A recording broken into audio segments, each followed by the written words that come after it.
j'ai lu quelques lettres, quelques correspondances extrêmement émouvantes d'ailleurs, et c'est lui qui m'a dit, parce qu'il aimait bien parler, c'était un homme cultivé, et chaque fois qu'il rencontrait quelqu'un avec lequel il pouvait parler, il parlait, donc on avait parlé de l'Europe, on avait parlé de langue, etc. Et c'est là que je lui ai dit, oui, bien sûr, il faudrait qu'en Europe tout le monde parle anglais, ça serait quand même pratique comme langue auxiliaire. Il m'a dit, mais il y a quand même beaucoup mieux, je suis désolé, docteur, il y a l'espéranto. Je dis, ouais, l'espéranto, mais enfin bon, c'était groupusculaire, il y a très peu de personnes. Enfin, j'avais les a priori habituels que tout Français a. C'est-à-dire qu'on nous a toujours dit l'espéranto, c'est un truc de sectaire, ça n'intéresse personne, c'est voué à l'échec. C'est des a priori complètement stupides, basés sur une méconnaissance totale, évidemment. Et il m'a prêté à ce moment-là le livre de Claude Piron, Le défi des langues. Et je l'ai lu. Et je peux dire que j'étais plus le même à la fin du bouquin, quoi. Parce que les arguments de Claude Piron sont tellement clairs, tellement massifs, tellement pertinents, que de ce moment-là, j'ai changé d'avis. Et à ce moment-là, j'ai contacté donc Espéranto 10. Je me suis mis au cours d'espéranto. Pendant 2 ans, j'ai suivi les cours. J'ai progressé très vite parce que c'est une langue facile à apprendre. Puis j'ai toujours eu un attrait pour les langues, donc j'ai progressé très vite. Et puis, malgré une assiduité relative au cours, parce qu'avec mon travail, il fallait que je jongle. J'ai ma famille, parce que quand même, dans ma vie, j'ai des priorités. Hein. Ma priorité numéro 1, c'est la famille. Ma numéro 2, c'est mon travail. Ma numéro 3, je veux dire que c'est la politique. Ma numéro 4, ce sera l'espéranto. Mais l'espéranto rentrant dans le cadre de la politique, à mon avis. Et donc, il y a une question que j'aimerais vous poser.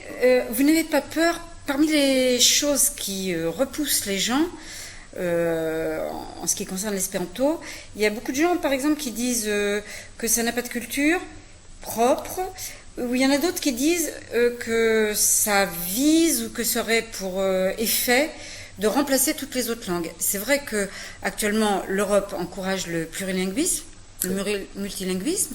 Je pense que c'est parce que dans la réalité c'est pas vrai. Voilà, oui, non mais réalité, j'ai appris plusieurs langues en plus de mes langues scolaires, donc je sais le temps que ça prend, la motivation qu'il faut, etc. Donc mais j'aimerais avoir votre sentiment là-dessus. Je connais une personne qui fait de la politique aussi, mais pas dans le même parti que vous, et qui est prof d'anglais dans un collège, et lui il dit que c'est une surenchère délirante de vouloir aller au-delà de 2 langues scolaires, c'est-à-dire la langue maternelle plus 2 langues. Voilà, et votre avis là-dessus? Mon avis, oui, il est très clair. Je suis du même avis que M. Piron là-dessus, hein, il l'a dit très clairement lui-même. C'était un grand interprète, vous connaissez sa carrière, hein. Aussi bien à l'ONU qu'à l'Organisation mondiale de la santé, l'OMS, etc. Et d'autres.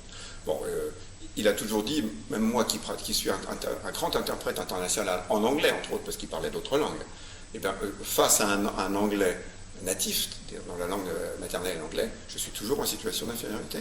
Et là, il a parfaitement raison. C'est totalement clair, ça. Hein. Vous l'avez vécu vous-même, cette impression? Je le vis régulièrement. Entre autres activités, j'étais président d'un comité de jumelage. Mon village est jumelé avec un village anglais. Donc là, j'étais en Angleterre, il n'y a pas plus tard qu'il y a 1 mois encore. Hein. Et évidemment, quand on parle avec des Anglais, on est limité dans ce qu'on peut exprimer. Mais ça sera différent pour vos enfants? C'est différent pour mes enfants, parce qu'ils parlent beaucoup mieux que moi, tout à fait. Parce qu'ils ont fait des séjours. Est-ce que vous pensez que cette immersion, il y aurait 2 questions là. Est-ce que vous pensez que les stages d'Arcos pendant les vacances peuvent remplacer cette immersion ou la compenser? Ça, c'est ma première question. Non. Et ma deuxième question, est-ce que vous pensez que l'anglais tel qu'il est conçu actuellement, donc comme langue véhiculaire principale à l'intérieur de l'Europe ou même mondialement, est-ce que vous pensez que ça peut être accessible à, disons, on va dire une grande majorité de citoyens? Je ne vais pas jusqu'à dire tout le monde, 100%, mais une grande majorité de citoyens. Quel est votre sentiment là-dessus? Sur les stages d'été, non, il est clair que c'est nul. Hein. On ne peut pas prétendre on ne peut pas prétendre, à mon avis, faire des gros progrès dans une langue comme l'anglais, qui est une langue difficile, comme toutes nos langues préhistoriques, hein, sédimentaires plutôt. Non, on ne peut pas prétendre à moins de quelques mois, je dirais. Hein. Je dirais que 6 mois, c'est minimum 6 mois à 1 an d'immersion pour vraiment faire des progrès que j'appellerais décisifs, c'est-à-dire véritablement pouvoir converser à un niveau relativement élevé.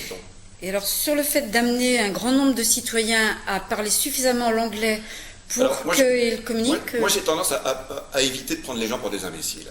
Donc je pense que le potentiel existe. Mais sur le plan pratique, c'est extrêmement difficile à mettre en œuvre. Autant, à mon avis, ce serait facile à faire avec l'espéranto, autant avec l'anglais, ce serait difficile. D'accord, merci.